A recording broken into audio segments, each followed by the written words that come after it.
Well, I feel like Thor that one time he felt inferior on Sakaar. Banner.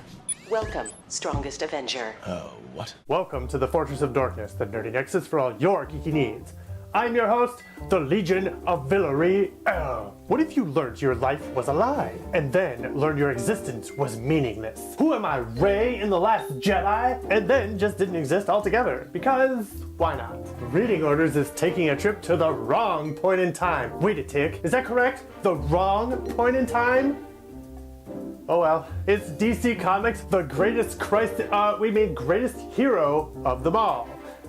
Gotta watch that. In the year, whatever, the Legion of Superheroes hurriedly reconstructs their means of time travel so they can reach the end of time. Hiding in this distant future is the Time Trapper, a villain unfazed by your digital watch that can play Game Boy emulators. As the Legion bound forward to face him, real-life Trapper Keeper boots them back to the past to the small town of Smallville. So basically, this is a reverse Samurai Jack.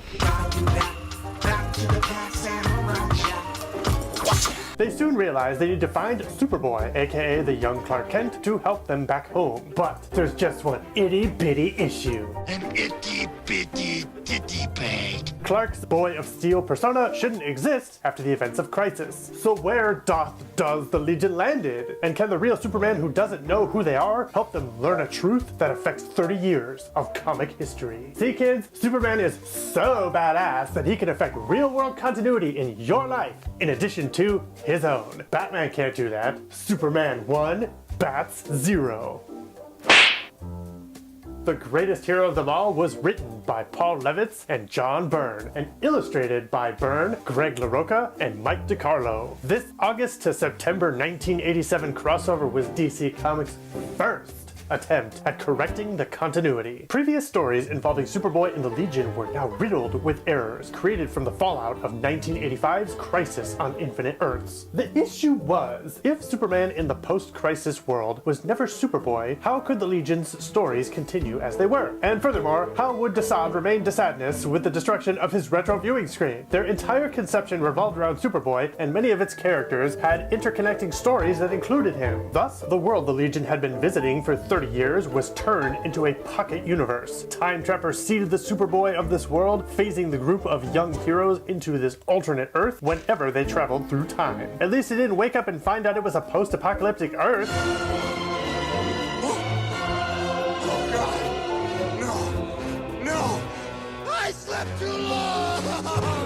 The fallout of this led to the creation of Supergirl clone Matrix and the resurrection of General Zod and his lackeys in that pocket universe, which in turn led to the infamous story where Superman kills Zod using kryptonite that itself would influence many other super tales. Except this one, apparently.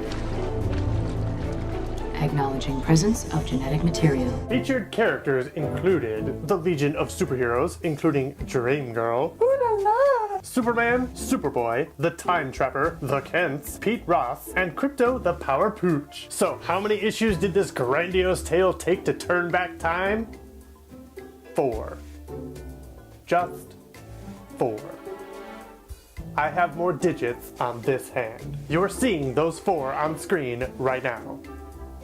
That's how much DC cared. Fun fact, this story picks up right after Cosmic Boy Volume 1, which longtime viewers might remember took place during the Legends storyline. How is that fun? But none of this was enough for DC, as later they decided to wipe the Superboy backstory entirely and replace his role in Legion history with hero Mon-El, thus wiping this story out of canon. Further Crisis events would continue to reboot their history, removing Superman's involvement altogether. Well, now I'm Desaad.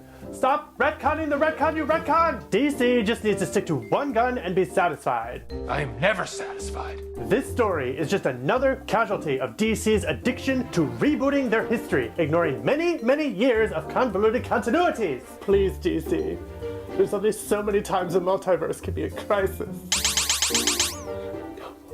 If you want to read it, John Byrne's collected Man of Steel Volume 4 is where to look for this now considered lesson. And like Superboy's history, we're out of script. That's true. Leave your comments below. At some point, we'll wipe them from canon, and then wipe your accounts altogether, the good old DC way. Please like, subscribe, and follow us into a pocket universe where the Time Trapper will trap us with his time. This has been Reading Orders. I'm Christian Viller, and you've been watching The Fortress of Dorkness.